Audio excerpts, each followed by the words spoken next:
Hello friend, welcome back. In our previous video, we load our common error, right? So here we load this error from our error handler, and from to the render, I loaded our view file, and then I pass one of the object. So into this object property as a title, and this error page is visible, right? Here I simply loaded this error title. So you can actually do the things in different way. Like here, if you want to, like I want to do and to remove it. Okay, I simply remove it. I want to do and to pass this in message. That means object message. If you want to pass that, that is another option. Another option as a response. And into this response, then you have to write down as a local. Okay, so that will be the locals. So that is a locals. So when you write down as a locals, and then I want to pass one of the parameter as a title. So I simply pass that as a title, and into this title area, if you want to make it whatever the message you want to display, like I make it as again as a error.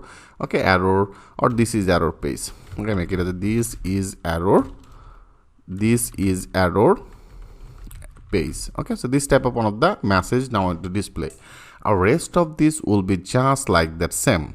Okay, rest of this will be just like that same. If you click as a save also, there is another technique. You can also do the things like that way. If you click as a refresh, you can see our title is now successfully updated as this is a error page. Okay, so if you want to do the things like that way, you can actually do it. So that is pretty much simple. I hope you like it very much. So you can also pass it like that way.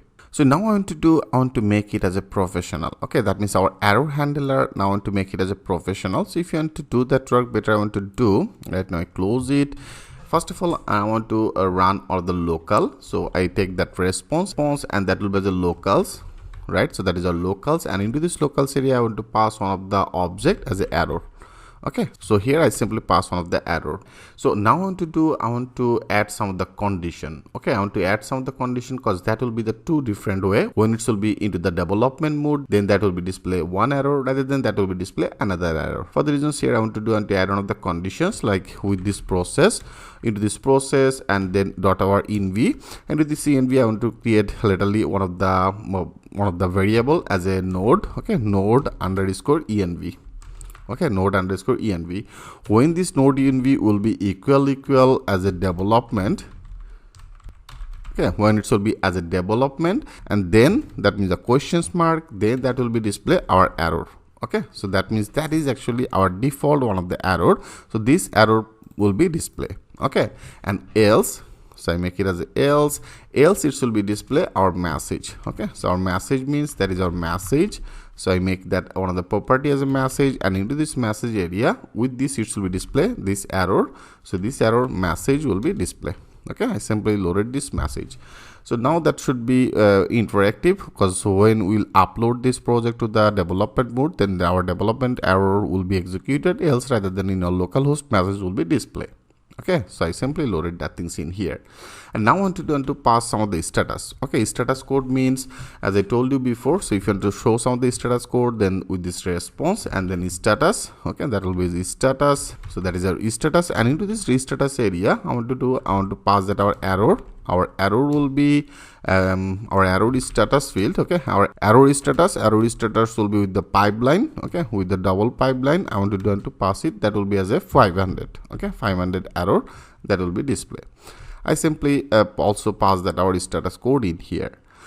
Now I want to do another most important things that I have already done before. That means in our app, into this app, I have discussed about that our request. You can here, that is our request. So you can say that is our request parser.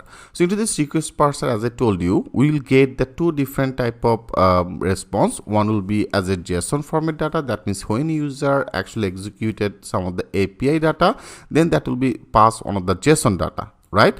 Rather than when that will be the HTML, then it will be passed on the HTML.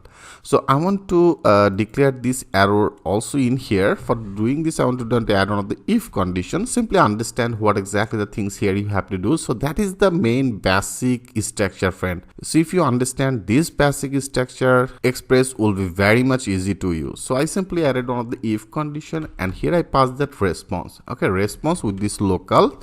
With this local, I want to access as a HTML. HTML.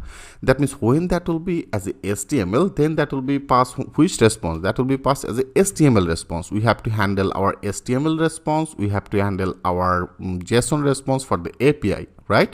Everything will be very clear. I will show you like when that will be as a HTML response. Better I put some of the note as a HTML response. Okay, that will be the HTML response. When that will be the HTML response, I want to pass that our response with the render. Remember, with the render. So that is our with the render method. I want to pass one of the view, right? I have already created one of the view file. If you go to our views, I have already created one of the view file as errors. Then I want to pass this our error.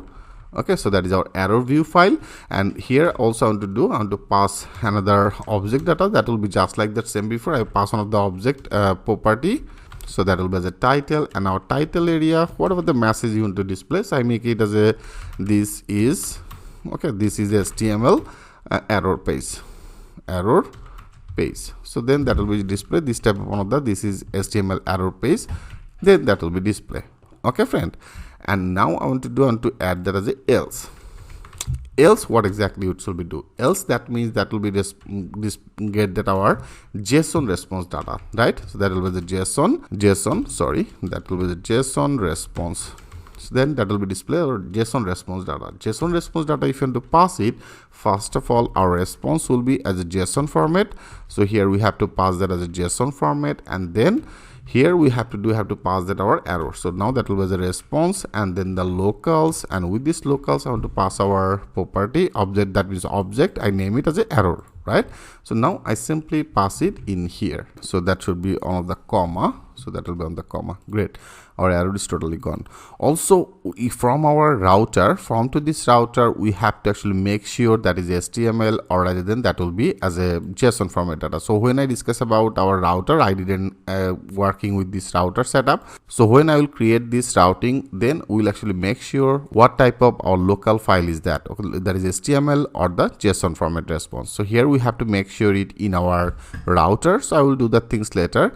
So right now I simply pass that will be our JSON response data as a JSON, and also that is our HTML response data. So here it will be load one of the view file and into this title area, then that will be display or this error message. So right now I don't have any HTML file, right? don't have any HTML file. That means right now that should be pass our JSON response data. So with this JSON response data, we into this error area, we can able to access that our messages, we can able to access that our status, right? So now I want to display it better right now in our error. Here I want to do then everything will be more clear. So here also we have to flow this step. So now that is our less than percentage equal, and then I want to use it our name. I pass it into the local as a error. So now that should be as a error. So with this error I want to access that message. Okay, so I want to access this message. I want to access that status. So that will be as a status. Okay, I simply loaded both of these in here. So now if you want to check it, like click as a save all, and now if you refresh it, now that should be passed on the JSON data. So here maybe they have some of the issues. If you go to our server, I want to open the server, and in our which position, in our error handler 18. Okay, here it's actually get some of the error in our 18. So that is a title, you can see that is on the property, so that will be obviously the clone. Okay, not that is equal to. Now click at the save all. I want to check my server. Yes, server is now running. If you now go, yes, you can see it's now passed one of the JSON data, right? So that is our JSON data is now successfully executed. So if you want to make this condition as a not, like I want to make this condition, that means this condition is not true. Okay, I make it as a not our HTML. Then what exactly that will be displayed? Click as a save all. Server is now running. Go there, refresh it. Yes, now you can see now that is actually display our HTML data. That means HTML request data. Your request content was not found. I hope, friend, it's very much clear to you. And also you can see our title is updated as this is HTML error page. And that is our HTML error page. That means that is render our error. That is our HTML format. Rather than it should be also pass that our JSON data. Right here, I want to make it as an again changes. Now that should be display our JSON data. Click as a refresh, you can see that is our API JSON data. I hope friend it's very much clear to you how can handle all that your errors in different way. That is, it will be get all that our HTML response data, that will get that our JSON response data. So friend, as I told you, so at that point, that is actually all that our main core things. Okay, so if you understand these main core things, then Express will be very easy. So that is the main basic structure. Okay, so you have to understand this main basic structure. So in our next video, I want to discuss about our routing. So now our rest of work is very easy. Only we have to create some of the route. We have to create some of the controller. Into this controller, we have to create that function. So that is the rest of that process. But creating that main structure, that is the all that main structure. I hope you understand every line of this code. Great. So in our next video, I will discuss about our routing, how can create some of the routing, how can handle it. I will step by step, I will show you everything with the live example. So thanks for watching. I will see you in the next video.